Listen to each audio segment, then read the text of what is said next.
தடை செய்யப்பட்ட அமைப்புக்கு ஆள் சேர்த்த வழக்கில் சீர்காழி சுற்றுவட்டாரத்தில் 15 இடங்களிலும் சென்னையில் ஒரு இடத்திலும் தேசிய புலனாய்வு முகமை அதிகாரிகள் சோதனை மேற்கொண்டு வருகின்றனர். இது பற்றிய மேலும் விவரங்களை தருகிறார் நமது செய்தியாளர் செந்தில். செந்தில், சோதனை தொடர்பான முழு விவரம். ஐஎஸ்ஐஎஸ் பயங்கரவாத இயக்கத்துக்கு ஆள் சேர்த்ததாக என்ஐஏ தற்போது ஒரு புதிய வழக்கை பதிவு செய்திருக்கிறது.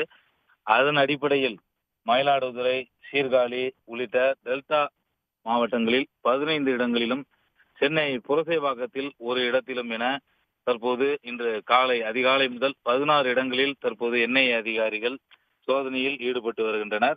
இந்த வழக்கில் முக்கிய குற்றவாளியாக, அதாவது ஆள் சேர்ப்பில் முக்கிய குற்றவாளியாக கருதப்படும் புரசைவாக்கத்தில் வசிக்கும் அல் ஃபாசித் என்பவரை தற்போது கைது செய்து அவரை விசாரித்து வருவதாகவும் என்ஐஏ அதிகாரிகள் தொடர்ந்து தெரிவித்திருக்கிறார்கள். தொடர்ந்து தற்போது இந்த 16 இடங்களில் என்ஐஏ சோதனையானது நடைபெறுகிறது. பல்வேறு இடங்களில் நடைபெற்ற இந்த சோதனையின் அடிப்படையில், அதாவது இந்த அதிகாலை முதல் நடைபெறுகிறது. பல்வேறு எலக்ட்ரானிக் உபகரணங்கள், அதே போல துண்டு பிரசுரங்கள், விஷம பிரச்சாரங்கள் தொடர்பான அந்த துண்டு பிரசுரங்கள் எல்லாம் பறிமுதல் செய்யப்பட்டதாக அதிகாரிகள் தெரிவித்திருக்கிறார்கள். இது தொடர்பான விரிவான செய்திக்குறிப்பு இன்று மாலை வழங்கப்படும் எனவும் என்ஐஏ அதிகாரிகள் தரப்பில் தெரிவிக்கப்பட்டிருக்கிறது. விரிவான தகவல்களுக்கு நன்றி செந்தில்.